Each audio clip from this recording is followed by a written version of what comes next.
Sige. Yun na, naka-live na yata tayo.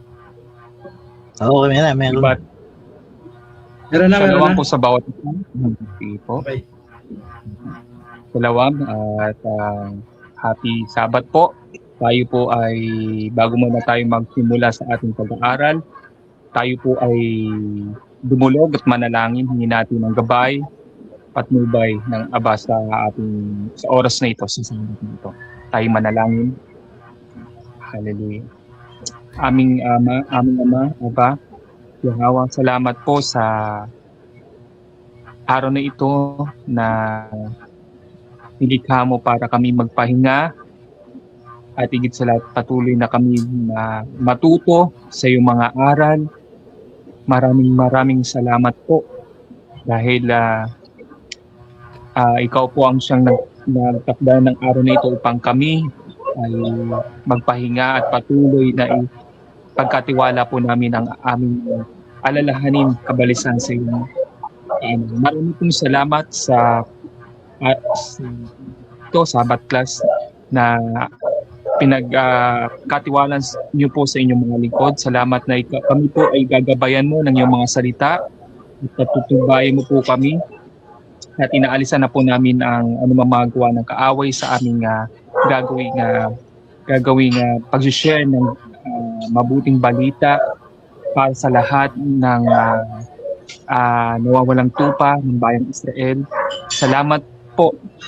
Kayo po ang siyang magbubukas sa kanila mga isipan. Salamat po sa mga salita mo, magbibigay ng liwanag sa aming daraanan. Salamat po sa lahat ng mga biyayang na nararanasan po namin sa oras na ito. Sa lahat ng kapurihan ng aming Aba. Hallelujah. Sa pangalan ng iyong anak na siya. Amen. Amen. Okay. Ayan na. Bro, yaman. Oo na? Oo. Yan. Praise the Messiah, Yahweh Bashem, Yahushai. Double honor to the elders and leaders of True Nation Israelite Congregation. We are True Nation Israelite Congregation, Philippines. Po inyong lingkod, Brother Laman. Sa akin po mga kasama. Kilala kayo ha? Happy Sabat po sa ating bawat isa at sa lahat ng mga nag-scattered all over the region. At Shalom po. Shalom. Happy Sabbath po. All praises to the Most High. Aba Yahweh, Basham, Namasak, Yahushai. Ako po si Brother Art. Happy Sabbath. Shalom. Shalom. So yun po. Gusto po tayo ulit upang mag-aral po ng salita ng ating Abayawa para maunawaan po natin. Narinig ba ako? Rinig naman. Ayun. Yun, para maunawaan natin yung kung ano po ba yung grace po talaga. Kasi marami po sa atin na hindi po naunawaan po na kaya pagka may biyaya, yung kahit di na tayo gumawa ng mga mabubuting bagay, kahit wala na tayong mga susundin. Diba, ganun ang pagkaunawa nila kasi nasa biyaya na raw tayo. Nang unang pumapasok sa mga ibang nag-aaral ng Bible, sa ibang mga religion. Para sa kanila, pagka may grace, hindi na kailangan ng mga gawa o paano kailangan gawin. Kasi sa biyaya pa lang daw na-save na raw sila. Yun po ang yung paniniwala. Kaya hindi nila susunod yung mga utos, yun ang mga dawin nila. Kaya pag-aralan natin ito dahil ito po importante, di ba? Kasi ano ba talaga ang sinasabi ng Biblia? Ano ba talagang expose ng Ephesians 2 na to? Yun, sana natin. Sana natin Ephesians 2:8 para malaman po natin. Sa mga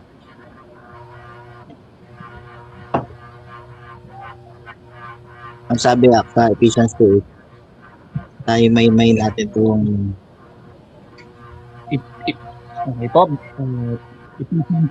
it reads, sapagkat dahil sa kagandahang loob ng Diyos, kayo ay naligtas sa pamamagitan ng pananampalataya. At ito'y kaloob ng Diyos at hindi mula sa inyong sarili. Ayun, diba sabi naman doon na sa pamamagitan ng kagandahang loob ng Diyos. tayo ay naligtas sa pamagitan ng pananampalataya. Bakit na kagandahan loob ng Diyos na yun, iba yung kagandahan loob na yun na binigay niya. Diba? Hindi raw sa pamagitan ng ating mga sarili, hindi sa pananampalataya natin, sa bigay ng Diyos ng biyaya na yun. Ano ba yun? Sinundan lang din niya na version kung ano ba yung ginawa niya na yun, kung ano ba yung ginawa na Mosai sa pamamagitan nila para manampalataya tayo doon para hindi sa ating mga sariling pananampalataya. Ang basa sa sumunod ako, sinundan lang doon kasi karamihan kasi pag nagbabasa, hindi nila masyadong binabasa yung iba, umanap lang sila ng para isang kalan yung paniniwala nila. Hindi na nila babasahin yung ibang verse, diba? Yung 2.7 nga, kung ano ba yung kagandahan na yun. Ephesians 2:7. Ginawa sa darating na mga panahon ay maipakita niya ang dinasukat na kasaganaan ng kanyang kagandahang loob sa kabutihan niya sa atin sa pamamagitan ni Kristo Jesus. So yun daw yung kabutihan ng kagandahang loob sa pamamagitan ng ating Panginoong ng Panginoong Jesucristo daw. Kung ano ba daw yung ayun daw yung grace, ayun daw yung kagandahang loob na sa pamamagitan ng Panginoong Jesucristo. Ano yung ginawa ng Panginoong Jesucristo? Ephesians pa din, 1:7. Kasi kakasunod lang naman yan.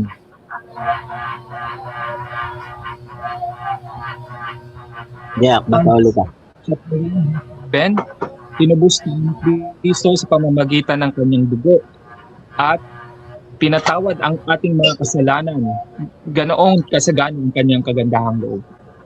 O yun pa rin, yung kagandahang loob niya pa rin na grace. Ayun, yung nakita doon na ayun nga, yung ginawa nga ng Panginoong Jesucristo, yun ang grace niya na binigay niya para yun ang sagapapatawad ng ating kasalanan ng mga Israelites po yan. Kasi sabi sa Acts 20:28, kung para kanino ang dugo na nabuhos, basahin mo nga kung para kanino ang dugo na tinubos.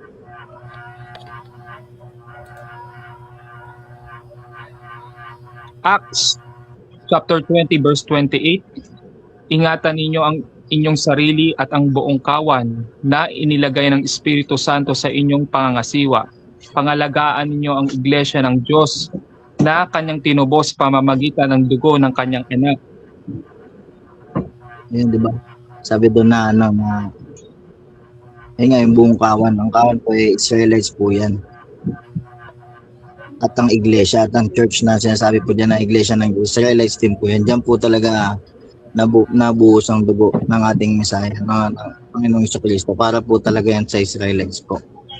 Yan po ang sinasabi dyan sa Ephesians 2:8, sa Ephesians 2:7, ang kanyang kagandahang loob, ayun yung binigay, ayun yung ginawa para maligtas po tayo. Yun po yung ginawa ng Messiah.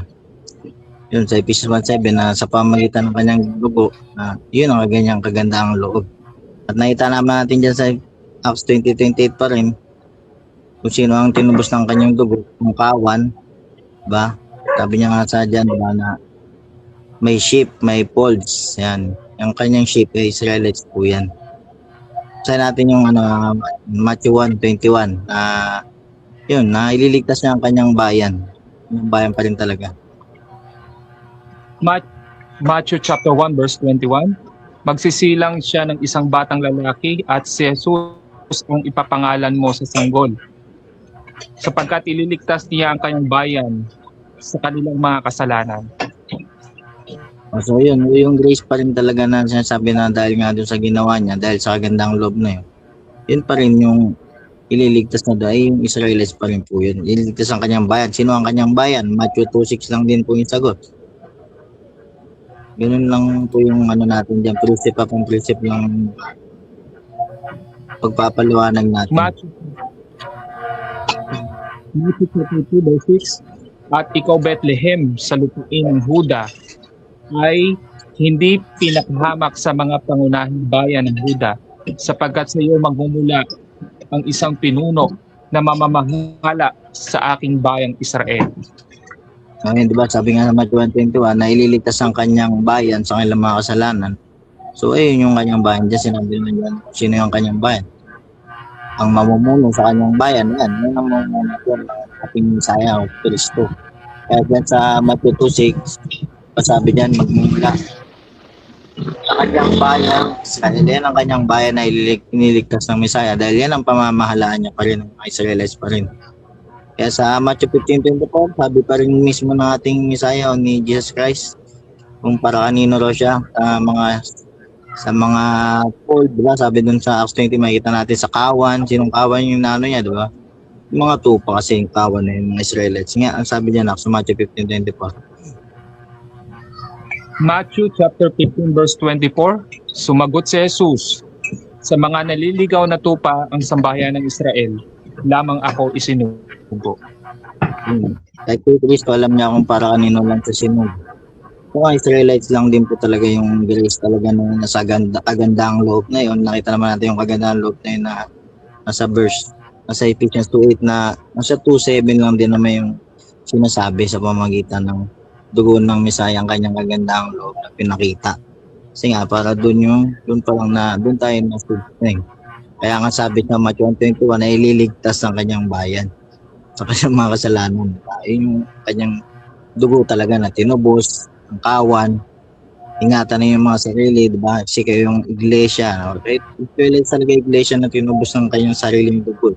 Wala talagang ibang iglesia na iba anong church, religion, kundi Israelites po talagang nalagay. Yun yung makikita talaga natin, di ba? Yun ang Ephesians 2 na sinasabi, yun ang grace eh. Para sa Israelites pa rin, sa grace pa lang. Diba? Makita naman natin na puros para sa Israelites eh. Kasi doon pa lang sa kung sino ililigtas, kahit si Kristo, sinabi niya na doon lang sa sinugo, sa mga naliligaw na tupa ng Israel. Diba? Iligtas ang kanyang bayan, pamamahalaan ng gobernon, magiging king, gobernon, pamamahalaan niya pa rin, Israelites pa rin. Walang iba talaga na pwede natin lagyan na sila na religion na ganito, ito, kailangan ganito. Kundi yung Israelites pa rin kasi sa Israelites talaga nangako ang Diyos talaga. Sila talaga yung mga pinili na mga tao sa ibabaw ng mundo para maging kanya. Diba? Yun, sa Ephesians 2:5, ang sabi doon.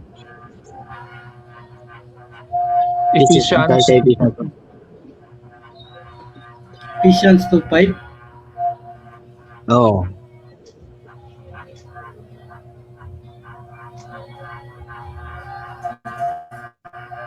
Wala yata ako. Wala ba? Sige, ako basahin ko na lang. Ako na lang magbasa. Ephesians chapter 2 verse 5. Tayo'y binuhay niyang kasama ni Kristo noong tayo'y mga patay pa dahil sa ating pagsuway. Naligtas nga kayo dahil sa kanyang kagandahang loob. Ayun, diba? Nung naging makasalanan tayo noon, kaya ang sabi, ililigtas ang kanyang bayan sa kanilang mga kasalanan sa pamamagitan ni Kristo, diba? Kaya naligtas tayo noon sa pamamagitan ng dugo ng ating Messiah, siya yung namatay. Tinubos niya tayo sa mga kasalanan, mga Israelites po talaga, di ba? Yun pa rin naman po yan, nilinawan po natin, di ba? Yun, kaya sabi diyan na sa pamagitan ng grace na yun, na naligtas kayo, sa grace talaga siya.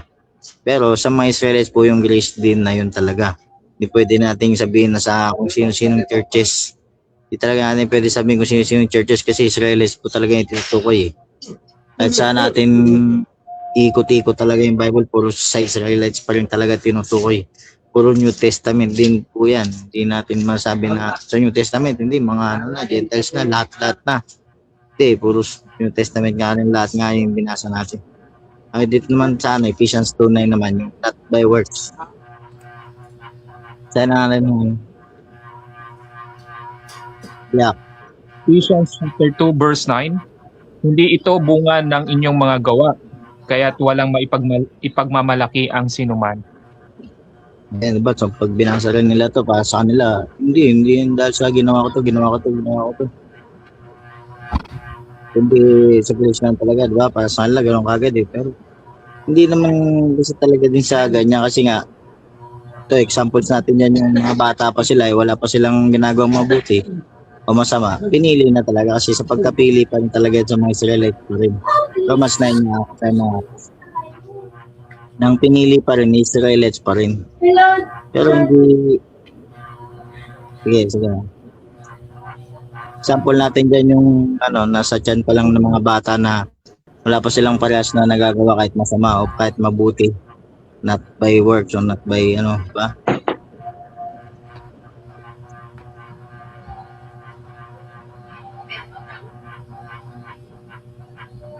Basahin ko, Ak. Sige. Romans chapter 9 verse 10 to 11. Hindi lang iyon, kundi nangyari rin ang ganoon sa dalawang anak ni Rebecca sa ating ninunong si Isaac. Pinakita rin ng Diyos na hindi lahat ng nagmula kay Abraham ay itinuturing na mga anak niya. Bago pa man ipanganak ang kambal, sinabi na ng Diyos kay Rebecca, maglilingkod ang nakatatanda sa nakababatang kapatid. Sinabi ito ng Diyos, noong wala pa silang nagagawang mabuti o masama, para patunayan na ang pinili niya ay batay sa sarili niyang pasya at hindi sa mabubuting gawa ng tao. Diba? Kaya makita natin doon na na hindi yan sa porket ginagawa natin to, kala natin yung magyayabang tayo. Kaya sabi niyan, para walang ipagyabang ng hindi, kasi pinili tayo. Kaya natural na gagawin natin yung sa Ephesians 2 verse 10, yun pa yung karugtong na gagawin kasi natin yung ganun. Kasi pinili nga tayo, hindi para ipagyabang yun, kasi pinili tayo para mahal talaga sa Kanya. Talagang Diyos din yung pinili sa atin, nagagawin din natin yung mga ganung bagay. Hindi siya ginagawa natin to para sa ikaligtas natin. Ginagawa natin yun, nakatalaga na gawin natin dahil sa pagkakapili sa atin, nakatalaga na kailangan gagawin natin yun. O yun talaga yung naka-predestined talaga na gagawin natin. Yung elections na yan, yung pagkapili na yan. Kasi wala pa nga silang nagawa dyan yung mga bata, yung mga Israelites eh. Diba? Sabi dyan na kapag silang mga nagawa, mabuti mo na, pero pinili na talaga. Kasi namili na talaga yung Diyos na sa bawat lahi lang talaga, sa bawat pili. Israelites lang din talaga yun ang pinili sa lahat ng tao. Kaya dyan sabi, hindi lahat na anak na Abraham kasi may anak din siya si Ismael, may anak din siya sa iba pang diba? Sa iba niya pang asawa. Yun, sa Romans 11 naman. Sa Romans 11, kung talaga bang nakalimutan ng Diyos sa Israel, hindi talaga yung Romans 11. Romans chapter 11 verse 1. Ito ngayon ang tanong ko. Will ba ng Diyos ang kanyang sariling bayan? Hindi sa katunayan.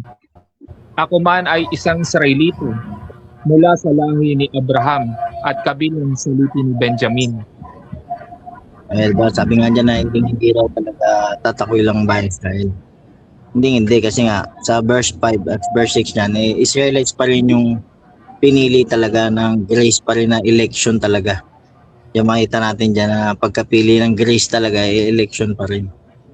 Sige ako, sa 5 sa 6.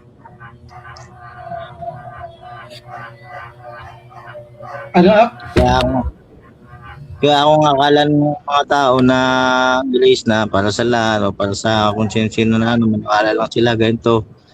Pero sa Israelites po talaga, kasi po talaga yun. Yun nga, pinaliwanag natin kanina, ano yung mga grace na yun, kung anong nangyari na yun, kagandahang loob na yun, para makabalik ang mga Israelites, para mapatawad sa kanilang mga kasalanan, para makasunod ulit, para gawin ulit to. Hindi yung para ipagmalaki, hindi para sa all praise to the Most High pa rin, kasi yun ang ginawa ng Most High para makabalik ang mga Israelites eh.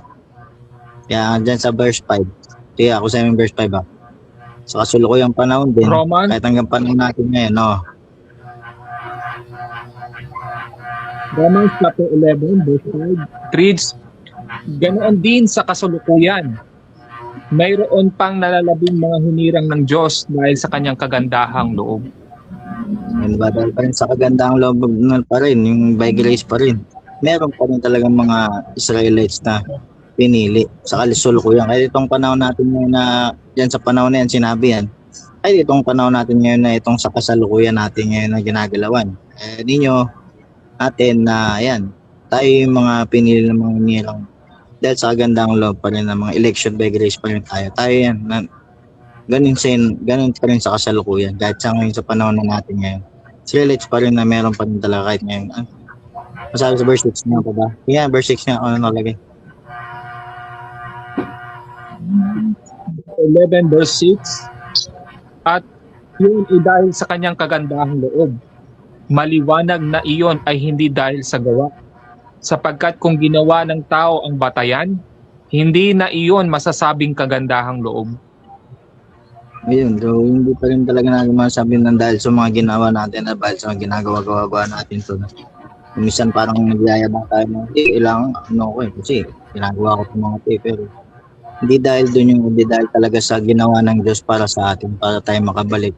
Saka siya yung pumili sa atin talaga na yun, siya yung nagturo sa atin sa mga utos sa spirit natin, binuhay niya, inisin niya tayo. Siya yung nagtuturo sa atin kasi wala naman nagtuturo sa atin iba, kundi siya lang. Hindi naman natin tuturuan yung mga sarili natin, kundi yung may spirit na kumikilo sa atin na yun ang lumigising sa atin, kaya natin nagagawa yung mga to. Kaya dyan sa Ephesians 1:5, mababasa natin na kaya kaya sabi ko na not by works, hindi natin pwede sabihin na ako ginagawa ko to, kaya ligtas na ligtas ako. Hindi naman kasi nakatalagang gagawin natin yun dahil yung Diyos yung nagbigay sa atin nun. Kaya nga all praise to the Most High, palagi natin sinasabi dahil siya yung pumili sa atin ng grace niya na yun. Nagagawin din natin yung mga bagay na hindi natin pinagmamalaki. Kaya ang sabi niya, no one should boast, diba? Kaya wala dapat tayo pagmalaki ang sino. Kasi pagkapili pa lang sa atin, biyaya niya na yan sa atin para sa kakaliligtas natin. Yan talaga yung grace na sinasabi niya. Sige, kaya sa Ephesians 1:5. Ephesians chapter 1 verse 5. Pinili niya tayo upang maging anak niya sa pamamagitan ni Jesucristo ayon sa kanyang layunin at kalooban. Diba? Kaya sabi doon na piling natin dyan pagiging anak, diba? Adoption, diba? Sabi niya adoption ba? Ano yan nakalagay? Pero upang maging anak, ayun. Naging anak tayo na sa pamamagitan ni Jesucristo. Kaya dyan akala nila kasi nanampalataya sila kay Kristo, akala nila kahit na labas sila sa Israel, basta nanampalataya sila kay Kristo, kaya lapas sila dyan. Pero yung mga Israel talaga yung tutukoy dyan na dahil sa nila, dahil nga sa ginawa ng Messiah sa Israelites. Diba? Kasi nakikita ko naman talaga yung pinaragman natin na yung ginawa niya talaga is for Israel talaga. Kaya na-adapt talaga rin ulit ang Israelite dyan. Kaya naging anak tayo sa pamamagitan ni Kristo. Dahil nga sa kanya na tayo naniniwala, siya na yung mas sinasampalataya na natin sa mga ginawa niya. Na kailangan din natin gagawin, kailangan natin siyang tutularan talaga, maging katulad niya, maging gods talaga din. Yun, Romans 9:4, kasi yung adoption na yan is for Israelites din talaga. Makikita natin ng mga anak dyan, di ba? Sabi sa Romans 9:4. Romans chapter 9 verse 4, it reads, sila yung mga Israelita na binigyan ng Diyos ng karapatang maging mga anak niya. Kinikita rin niya sa kanila ang kanyang kaluwalhatian. Sa kanila nakipagtipan ng Diyos.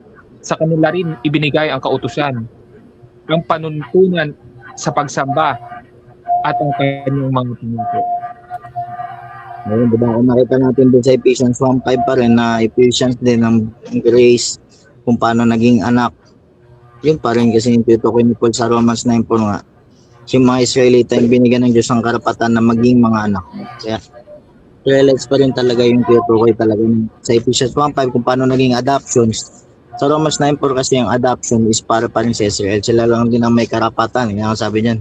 Sila ang bigyan ng Diyos ng karapatan na maging mga anak niya. Ayun yung sinasabi doon sa Ephesians 1:5 na naging anak sa pamamagitan ni Jesucristo, diba? Na adoption sa pamamagitan ng Christ.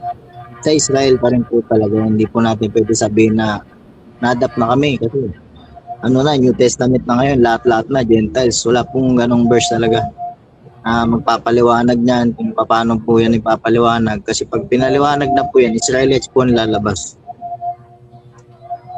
So yun po yung not by works, di ba? Kasi sa pamamagitan pa rin ng grace, kaya nga yung mga bata pa lang si Esau at Jacob, pinili si Jacob. Kasi napupunan pa lang, wala pa silang nagagawa. Kaya tayo, yung sa pagkapili sa atin, huwag din natin ipagyabang minsan na ginagawa natin to, kaya ligtas tayo. Kasi yung sa pagkapili pa lang sa atin, yun na talaga parang sinaano na tayo dun. Sa pamamagitan pa lang na save na tayo. Kaya kailangan nating lakaran na yung mga utos na yun. Kaya wag natin pagmalaki na sinusunod natin to, ginagawa natin to, kundi talaga kasi yung nagawin ng mga binigyan ng kaloob na tumanggap ng grace. Yun, nakatalaga kasi nagawin yun. Kaya sa atin sa Ephesians 1:5 na nakatalaga na siya nung pamanguna. Kaya sa Ephesians 2:10 naman, Ephesians 2:10. Ephesians chapter 2, verse 10, it reads, kung ano tayo ngayon ay gawa ng Diyos. Pag-isa natin kay Kristo, Jesus, Yahweh Shai, kung nilikha niya tayo para sa mabubuting gawa na inihanda niya noong una pa man upang gawin natin. Ayun. Ayun. Sabi doon sabi doon na nilikha niya tayo para sa mabuting gawa na inihanda niya noong una pa, diba? Makikita natin na inihanda niya na talaga yun noong una pa na kailangan nating gawin, kailangan nating lakaran. Kaya nga, pag grace pa lang, nandun na tayo, nakapasok na tayo na gagawin talaga natin. Hindi siya natin pag malaki na ginagawa natin to dahil talagang obligado natin gagawin yung bilang mga pinili. Yun ang mga pinili talaga yun ng grace mga pinili talaga yun na yung pagkapili sa atin talaga tayo na gagawin talaga natin. Kaya papansinin natin na iba na tayo kagad sa paligid natin, di ba? Tayo lang yung nakikip, tayo lang yung kaya sabi binukod kasi tinalaga niya na tayo na ganun yung gagawin natin para sa future. Tayo yung kasama niya doon na magagadan niya kasi tayo yung nakikip. Kaya nga binukod sa mundo, di ba? Kasi yun yung pagkapili niya sa atin. Maiiba talaga tayo sa mundo kasi para sa kanya tayo. Ano yung dapat nating lakaran? Siyempre yan, sabi nga dyan, di ba, na nung una pa man upang gawin natin, di ba? Ano ba yung mga dapat nating gawin pa nung una pa man dyan? Na dapat nating lakaran yun. Sa Deuteronomy 8:6 sa Old Testament.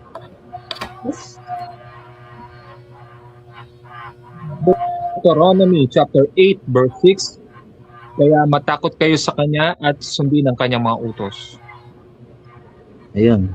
Doon lang nakalagay sa Tagalog pero sa English yan. Sabi doon na sa English na therefore keep the commandments of God to walk in His ways. Yan, para lakaran daw ang kanyang mga daan, ang kanyang mga utusan. Yan, at matakot sa kanya. Pag sinabi pong takot, may takot sa Diyos. Papansin natin, marami rin mga tao, sabi lang, sana magkaroon ka naman ng takot sa Diyos. Ang takot po sa Diyos, yun po yung pagsunod sa kanyang mga utos. Marami po kasing tao na sabihin lang nila, matakot ka sa Diyos, lumaking may takot sa Diyos. Ano ba yung pagkatakot sa Diyos? Ang pagkatakot po sa Diyos, yun po yung pagkikip ng mga utos niya. Yan po yung sinasabi ng Bible dyan. Kung papansin natin mga tao, sinasabi lang nila yun, pero hindi naman nagkikip, di ba? Yun ang pag sinabing may takot sa Diyos, ibig sabihin nagkikip ka. Yun ang ibig sabihin ng Bible dyan. 2 John 1:6 sa New Testament pa rin na kailangan natin lakaran pa rin. Na kasi noong pamanguna, tinuro na sa mga Israelites upang ating lakaran. Kasi hanggang sa panahon natin ngayon, sa kasalukuyan, kaya mga Israelites na natitira mga nalalabisan sa mga lugar, pa rin ang dapat natin lakaran kasi sa future pa rin, nakatalaga kasi tayo na gagawin natin niya. Kaya sa kingdom tayo yung nandito. Second John Tama. 1:6. 2 John 1:6. Second John chapter 1 verse 6. And this is at ganito ang pag-ibig na binabanggit ko. Mamuhay tayo na ayon sa mga utos ng Diyos. Ito ang utos na ibinibigay sa inyo noon pang una. Mamuhay kayo ng may pag-ibig. Ayun, diba? Yun daw yung sinasabi na binigay na nung una pa na dapat nating lakaran talaga. Ayun talaga yun yung mga utos na kailangan talaga natin lakaran. Yan talaga yung nakatalaga dyan. May Ephesians 2:7, Ephesians 2:8 na by grace, Ephesians 2:9 na not by work, hindi sa dahil sa mga ginagawa natin to, ano kamang pagmamayabang na sinasabi natin dahil ginagawa natin to, kundi yan talaga yung nakatalaga na kailangan nating lakaran talaga. Kasi sa pamamagitan yan, din tayo naging righteous din talaga na people, di ba? Ephesians 1:4 muna, ang sabi, Ephesians 1:4.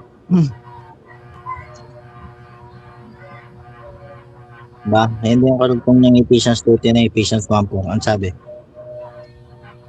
Na noong Ephesians pamanguna chapter 1 verse 4, bago tayo sa unang sanlibutan, ay pinili niya tayo upang maging kanya pamamagitan ng ating pakikipag-isa kay Kristo at upang tayo maging banal at walang kapintasan sa harap niya dahil sa pag-ibig ng Diyos. Diba, no, sabi diyan noong pamanguna, diba? Bago pa likhain yung mundo, talagang, ayun, purihin natin ang Diyos, mahal ang Panginoon Kristo dahil sa pakikipag-isa natin kay Kristo. Bigyan niya sa atin lahat ng pagpapalit sa langit. Bago pa man niya, bago pa man likayin ang mundo, bago pa likayin yung mundo, pinili niya na tayo para maging banal. Para ba tayo magiging banal at walang kapintasan sa paningin ng Diyos, di ba? Ito, yung ano muna, yung 1 Peter 1:16 muna. Paano ba tayo magiging banal at walang kapintasan? Sige, 1 Peter 1:16 muna. So, kasi nakasulat naman yan na magpakabanal daw tayo kasi kat siya ay banal, di ba? Sige, ano basa? 1 Peter chapter 1 verse 16, sapagkat nasusulat, magpakabanal kayo sapagkat ako'y banal. Ayan, paano ba tayo magpapakabanal, di ba? Leviticus 11:44-45.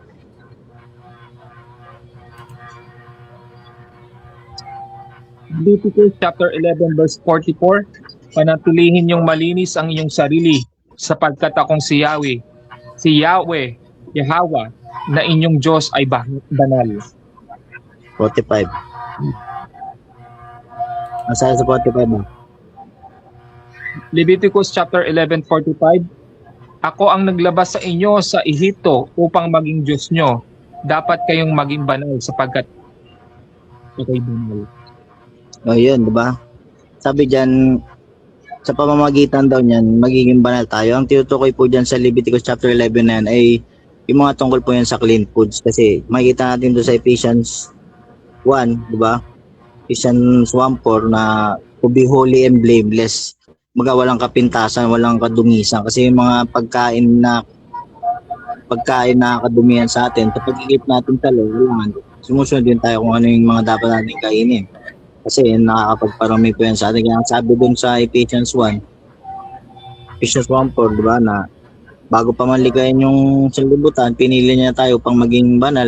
Kaya sabi dyan sa Leviticus chapter 11, kaya magiging banal tayo dyan. Kapag kinikip natin ng mga utos niya, nililinis natin ang mga sarili, nagiging holy tayo at walang kapintasan sa kanya. Kasi yung mga pagkain din na mga karumal-dumal dyan, patungkol dyan sa Leviticus chapter 11, tama ba?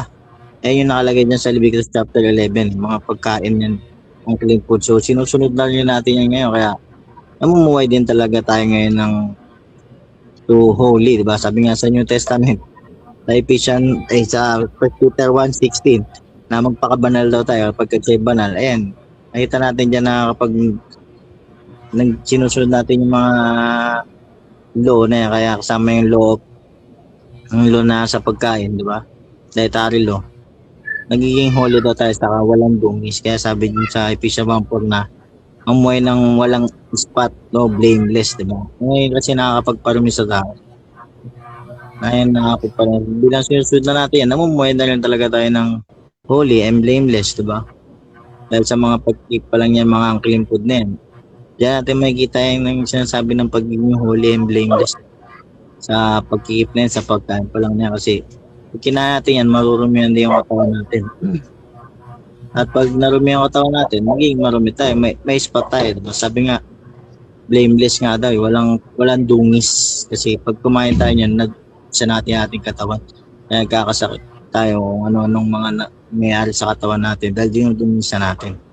Kaya sabi daw, mamuhay tayo ng banal at walang dungis. Kaya sabi diyan sa Leviticus chapter 11 verse 44, mamuhay tayo ng banal. Ayan yung pagiging banal dyan.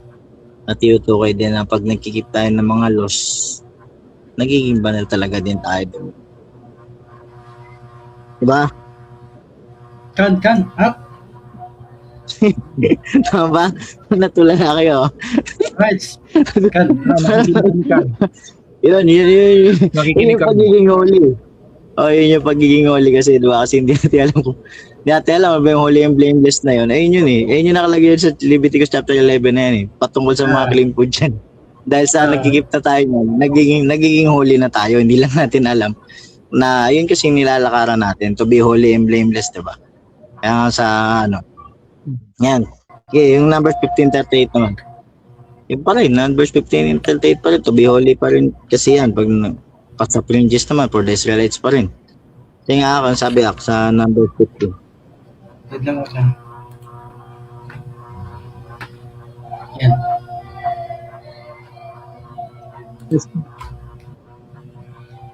Chapter 15 verse 38 to 40.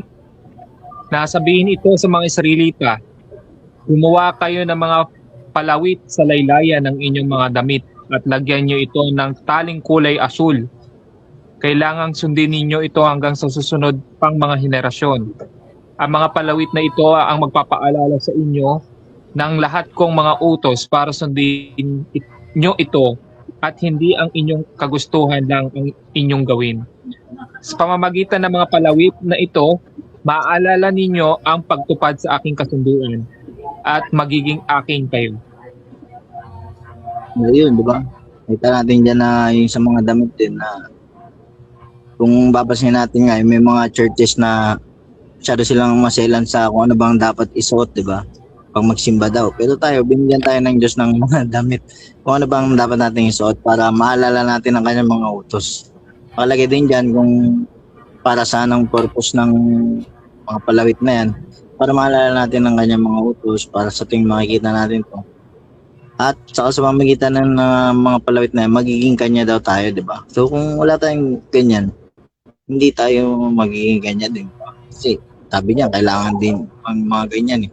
Importante lang talaga yung mga pinches din talaga. Saka yun nga, di ba, hindi naman natin yun inaano eh. Talaga na gagawin din natin kasi sa kingdom, di ba, may mga sarili na tayo mga robes dun eh. May mga sarili na tayong damit dun eh. White robes nga, di ba sabi? May pinches yun syempre naman. Kaya Yes. gano'n ang mga damit niya gano'n ang mga damit ng Israelites. Kung papansin natin, mga Muslim, di ba, may mga damit sila na halos mata lang yung kita. Pero tayo, meron talaga din tayong mga damit na tinalaga rin ng Diyos na para isuot natin na maalala natin mga laws and commandments sa ating susutin natin to, makikita natin yung purpose nito para maalala natin. Saka yun, magiging kanya daw talaga tayo pag meron din tayo, di ba? Yun ang mga palatandaan talaga na sa Mosai tayo, di ba? Deuteronomy 6:25 ako. Ito yung henerasyon na sinasabi, yung susunod na henerasyon. Oo, sabi naman na from generation to generation, di ba? Yes. Oo. Hanggang sa ikapuha-puhan pa yun ng mga saling laki kasi mabubuhay at mabubuhay yung mga Israelites ngayon. Sa Romans 11, di ba, hindi siya tuluyang malilimot eh kasi kasalukuyang panahon meron mga matitirang mga Israelitang nalalapit. Kasama tayo dyan. Kaya merong Romans 11, 5 and 6 kasama tayo. Generation by generation mo, di ba? Sabi niya na yun, yung susunod daw sa kanya at magbibless ang kanyang pangalan, di ba, na ipapalain niya hanggang sa ikalawati ka anong lahi, di ba? Yung saling lahi. Yan, sa Deuteronomy 6:25. Deuteronomy chapter 6 verse 25. At kung susundin lang nating mabuti ang lahat ng mga utos ng ito ng Panginoon na ating Diyos gaya ng inutos sa atin, magiging matuwid tayo sa kanyang paningin. Ayun, gusto natin lahat yan, magiging righteous talaga din tayo, diba? Kasi nga, sabi din dyan sa Deuteronomy 4:8, sino ba yung bansang matuwid talaga na pinili niya? Kaya bisa mga Deuteronomy 4:8.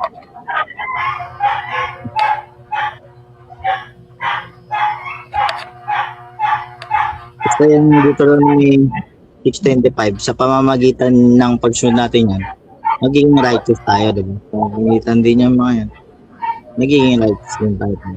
Yung Deuteronomy 4:8, ang sabi. Deuteronomy chapter 4 verse 8, it reads, aling bansa ang may makita at kautosan tulad ng ibinigay ko sa inyo ngayon? Diba, aling bansa? Sino ba yung bansa na yun na merong mga kautosan? Yung mga tuntunin? Diba, wala. Kundi Israelites lang talaga yung bansa na merong guide. Diba? Kaya sa lahat-lahat ng bansa dito sa buong mundo, dito na kinalalagyan natin, sino ba yung bansa na makakapasok sa kingdom, di ba? Isaiah 26 verse 2 muna. Isaiah 26 verse 2.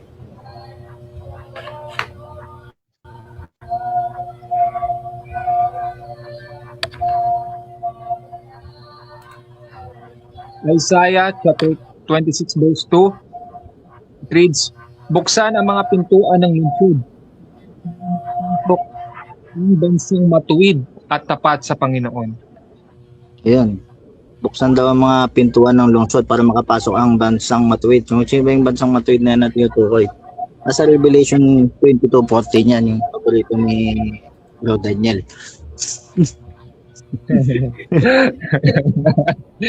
Diba?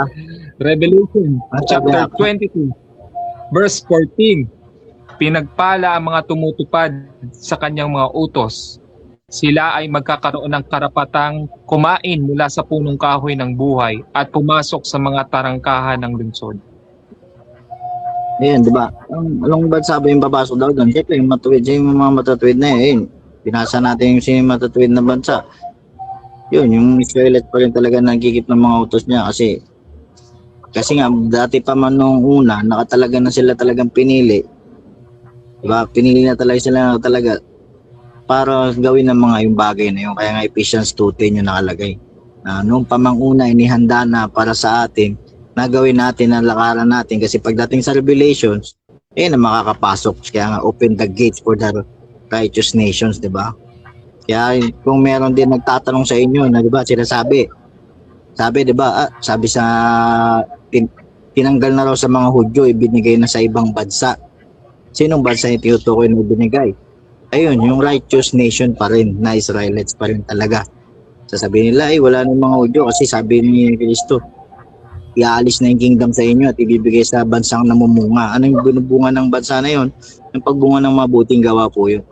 Kaya yun, bibigay daw sa bansang namumunga. Ano yung binubunga ng bansa na yun? Ng bansang Israelites pa rin kasi righteous nation pa rin ang papasok sa kingdom. At blessed are they that put this commandment, they may have right to the tree of life, may enter into the gates. Ba, yun pa rin talaga makakapasok pa rin ng righteous nation. Ang Israelites pa rin na nagkikip sa mga laws. Kasi makikita natin doon sinabi ng Messiah na sa mga Pariseo na na yun nga, nagsasabi lang sila pero hindi naman nila kinikip yung utos. Kaya nga sabi ng Messiah, sundin nyo yung sinasabi nila pero wag nyo silang gayahin. Sabi niya doon, diba? Sundin nyo yung sinasabi ng mga Pariseo pero wag nyo silang gayahin kasi mismo sila, hindi sila tumutupad sa mga utos. Kasi sabi lang nila, Kaya sabi, tinanggal na sa kanila yung kaharian at binigay sa ibang bansa. Yung bansa yan na sinasabi. Ang righteous nation ng Israelites pa rin. Yun, sa Revelation 21:13. Revelation chapter Yeah. Revelation Sabi. chapter 21 verse 13, tatlo ang pinto sa bawat panig ng pader. Tatlo sa silangan, tatlo sa hilaga, tatlo sa timog, at tatlo sa kanluran. O yun, tatlo, diba? Sa bawat paderan, merong 12 gates. Yan yung 12 tribes of Israel yan. Diba? Nakikita natin yung 12 tribes na of Israel yan na preset niyan. Sa Ezekiel. na yung bawat gates, Ezekiel 48, 31 to 34, susulat nyo na lang kasi mahaba yun eh. Pero nakalagay din talaga dun yung sa bawat gate, may tribe na nakasulat. So kung halimbawa sa kanila, para sa kanila, yung sila yung makakapasok dun, di ba? Hindi, may nakalagay dun ng bawat gate eh. Dun papasok yung mga Israelites talaga.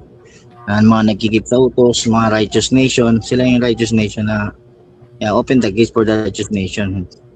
Yan yung Israelites po yung nations na yun. Kaya nga sabi, 2 nations are in their womb. Ba 2 nations daw nasa sinapupunan pa lang. Yun, yung isang nation doon, yung Israelite nation, Jacob. Si Jacob and Esau yung nation na yun, na sinasabi yung 2 nations yan. Yun, yung righteous nations ng mga Israelite, para sa kanila talaga din yung kingdom, diba? Nakita natin.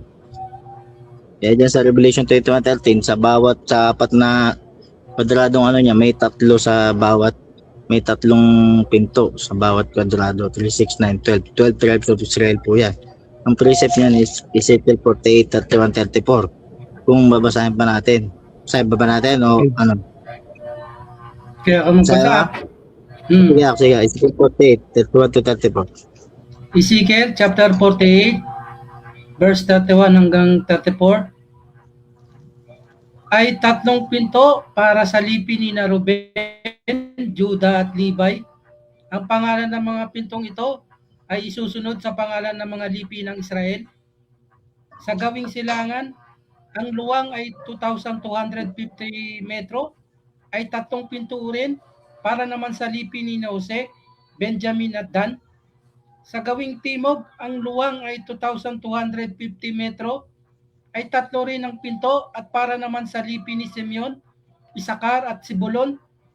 Sa gawing kanluran, ang luwang ay 2,250 metro, ay 3 pinto rin para naman sa lipi ni Gad, Asher at Naphtali.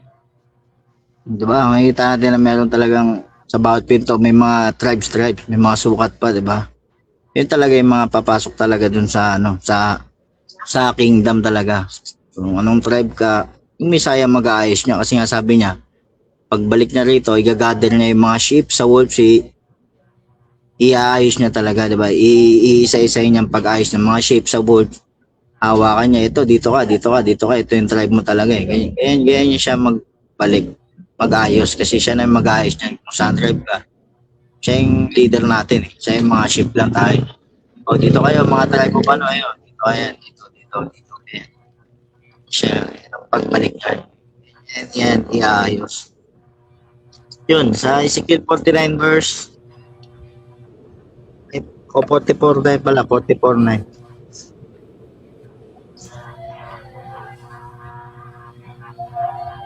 Ezekiel ang chapter sabi. 42 verse 9. Kaya ako, ang Panginoong Diyos, ay nagsasabing, walang dayuhan na hindi naniniwala sa akin ang papayagang pumasok sa templo ko, kahit ang mga dayuhang nakatira kasama ninyo. O yun, sabi doon na, sabi ng Diyos, sa mismong Diyos na sabi, wala daw dayuhan na hindi naniniwala sa Kanya. Kung pwedeng pumasok daw dyan, walang, kahit na naniniwala sa Kanya dayuhan o hindi naniniwala, hindi pwedeng pumasok doon. Strangers o anumang lahi ng dayuhan na yan, bawal daw doon. Bawal pumasok sa templo niya, kahit pa ang mga dayuhang nakatira kasama nyo, diba? Sa English nga, may English ka ba niyan dyan? Kaya mga sa English. Sa English, ang dami yan eh.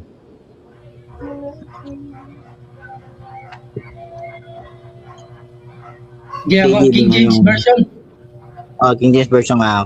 Say mo nga.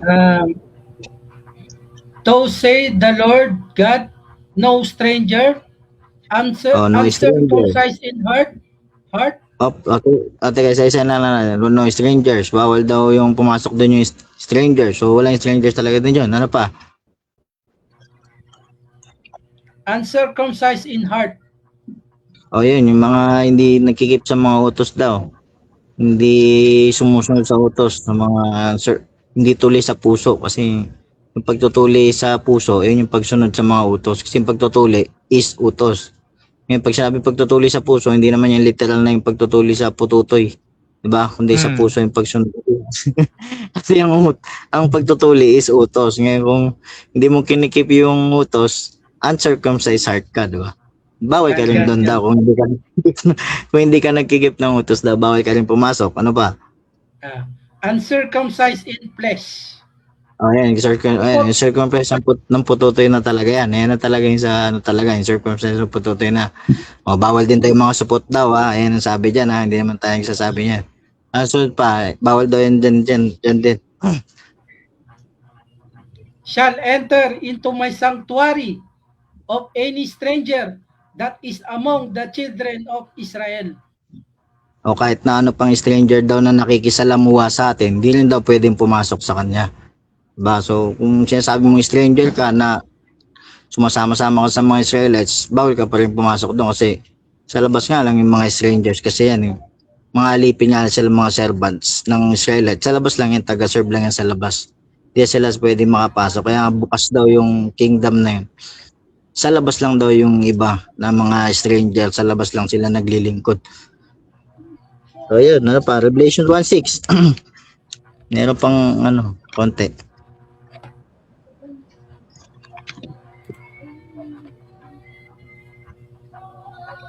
Revelation chapter 1 verse 6. Ginawa niya tayong mga hari at mga pari upang maglingkod sa Diyos na kanyang Ama. Sa kanya ang kaluwalhatian at kapangyarihan magpakailanman. Amen. Yan, diba, ginawa tayong mga hari at pari, kings and priests, ba? Kasi tayong maglilingkod talaga din dun sa kingdom talaga. Kaya sa Israelites pa rin yan. Kaya sa 1 Peter 2:9, ginagamit ng mga tao. Sa'yo mga muna yung 1 Peter 2:9. Ginagamit nila yan na ginagamit nila yung verse na yan, pero hindi nila alam kung sino ba yan. Sa Israelites po yung verse na yan. Ang sabi ba dyan sa 1 Peter 2:9, paborito na. Unang 1 Peter 2:9. Ngunit kayo mga taong pinili, mga maharlikang pari, at mga mamamayan ng Diyos. Pinili kayo ng Diyos na maging kanyang upang ipahayag ninyo ang kahangahanganiyang mga gawa. Siyang tumawag sa inyo mula sa kadiliman tungo sa kahangahanganiyang kaliwanagan. Malino naman pala yung nakalagay dyan. Hindi naman nila pwedeng sabihin na para sa kanila yun. Diba? Kasi sabi nga dyan, ay mga taong pinili, wala bang pinili, hindi Israelites. Mga mahalikang pari, mga Israelites pa rin mga priests, diba? Levites. At mga mamamayan ng Diyos, wala bang mamamayan, kundi Israelites pa rin, diba? So Israelites pa rin talaga tinutukoy pa din dyan.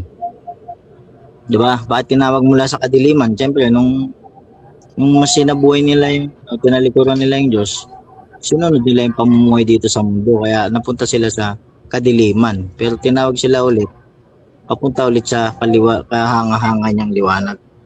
Yun, Exodus 19:6, kung sino ba yung mga pari na yan, di ba? Exodus 19:6 pa rin, Israelites pa rin talaga.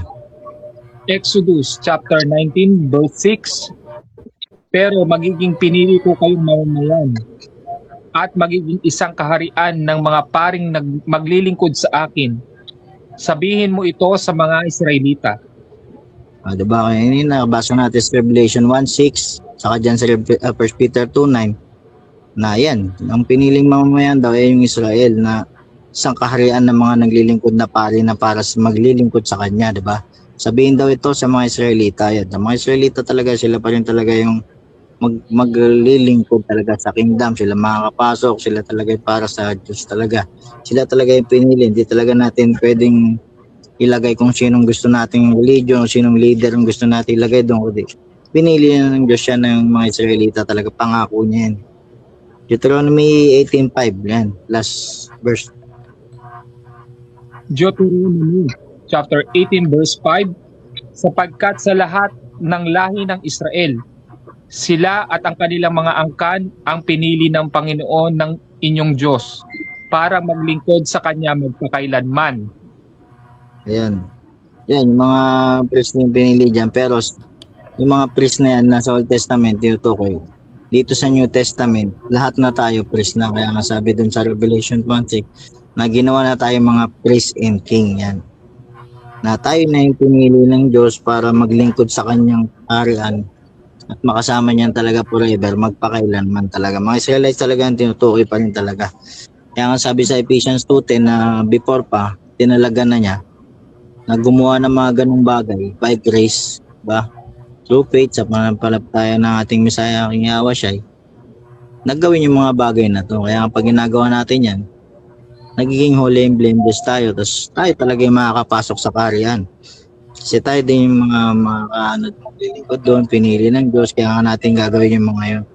Hindi naman natin ginagawa yung para ipagmayabang, kundi nakatalagayan natin yung nagawin dahil sa future, tayo yung gumagawa nun dito na ngayon. Dahil sa future, tayo yung gaganap dun eh. Tayo yung mismong nandun eh. Tayo na yung mismong gumaganap nun eh. Wala mang ibang gumaganap na ngayon. Sabihin, tayo yung gumaganap ngayon dahil gaganapin natin yun dun sa kaharian. Tayo yung makakapasok dun. 12 tribes, subscribers pa rin naman talaga. Wala kita naman natin lahat, di ba? Yun, tuloy-tuloy pa rin naman na ganun. Hanggang sa kingdom. Kan. No strangers, no uncircumcised, no strangers, o strangers man na nakikisaman sa atin. Daw, sa mga Israelites, hindi rin pwede pumasok kasi sa labas lang yung mga servants ng Israelites. So yun, talagang Israelites pa rin talagang para sa kanya. Kan. God bless. Para malinaw, no? Kasi yan dahil lang kaya natin yung ginagawa. Dahil sa future, tayo yung papasok doon, tayo yung makikip doon. Tayo yung nakatalaga para doon eh. Kasi ginagawa natin ngayon. Sino yung gagawa nun doon, di ba? Dito ginagawa natin, tayo yung gaganap nun doon. Di ba? Ganun yun. Kaya siya, Ephesians 2:8, like 2:8, 9, 10. Yan. Kaya nang tuloy-tuloy niya ba na expose ng pagpapaliwanag niya na nakita ko lang din na ganun. Kaya kailangan natin gawin yan, natin lakaran dahil yan ang nakatalaga para sa atin. Dahil pagdating ng kingdom dito sa mundo, nandun tayo at yun yung ating mga ginagawa. Tayo yung mga namamahala, who made us priests and kings nga, di ba? He made us priests and kings. So yun lang. Sana okay naman na malinaw sa atin yung ganun talagang paniniwala ng Ephesians 2:8, 9, 10 na yun, di ba? Kapakahaba pa naman. Ganda po. Yeah, Yung okay, last diba? yung last yung pinost yung Romans chapter 4. Okay. Nice bar. No, ang Yan, ganda yan, po. yan. Romans 9 verse 4, ang ganda po nito. Sa huling talata. Sila'y mga Israelita na binigyan ng Diyos na karapatan maging mga anak niya. Ipinakita rin niya sa kanila ang kanyang kalwalhatian. Sa kanila nakipagtipan ng Diyos, sa kanila rin ibinigay ang kautusan at panuntunan sa pagsamba at ang kanyang mga pangako. Kan. All praise. Yan, nakan. Okay na. Malinaw.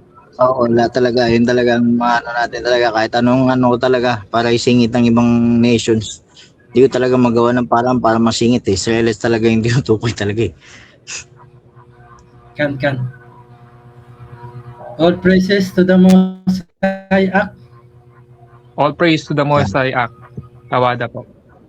Salamat. Sakto, 1 hour tayo. Oo, yun. Kaya nga, di ba, wala tayong pinagmamalaki na no one can boast, di ba? Kasi nga, all praise to the Most High. Kaya, by Yes. grace, di ba? Kinabagan tayo na magawa natin yung mga yun, na ginagawa natin to, ginagawa natin yan. Hindi natin yan pinagmamayabang kasi nakatalaga lang yan na gawin natin para sa kingdom dahil tayo yung nakatalaga para doon eh. Kaya nga palagi natin sinasabi, all praise to the Most High. Yan talaga yan eh. Kan. Yan yung by Kan. grace talaga. Galing. Kan. Kan. Okay na tayo? Kaya nga all praise to the Most High. Okay. Okay. Salamat po sa lahat. Sana may natutunan tayo kasi ganun talaga po yung totoo na pagpapaliwanag po nun na hindi na, porque ganun sasabihin natin na wala ng mga wala ng kasi hindi ganun, hindi nagagawin. Hindi, nakatalaga talaga yung nagagawin yun. By grace talaga po. Yun, sige, salamat po. Okay. All praises to the Most High. Yan, Shalom. all praise to the Happy Sabbath. Most High. Sabat. Kam yung sarala. Kam. 1, 2, 3. Sarala. Kam yung sarala. Kam yung sarala. One. Kam yung sarala. Kam yung sarala. Sarala. Stop ko na. Happy Sabat, happy Sabat.